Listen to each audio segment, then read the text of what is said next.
సత్య సత్య సత్య సత్య త్వరగా రావే. బస్సు వెళ్ళిపోతే ఆ జీప్ లో ఇరుక్కొని వెళ్ళాలి. దారిలో మా బేబీకి ఫోన్ కూడా చేయాలి. ఒక్క నిమిషం. అబ్బా పద.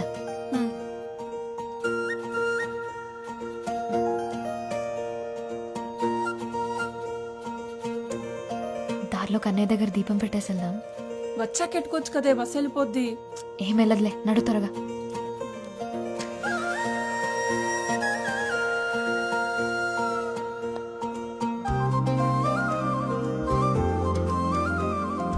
రాత్రి ఫోన్ చేయలేదే. రాత్రి మాట్లాడడానికి నా కాడ ఫోన్ ఉంటుందా ఏంటి? అంత ఇదిగా ఉంటే నువ్వే ఫోన్ కొనివ్వు మరి. కొనిస్తానులే బేబీ. బేబీ నేను కోటకొచ్చేస్తున్నాను షాపింగ్కి.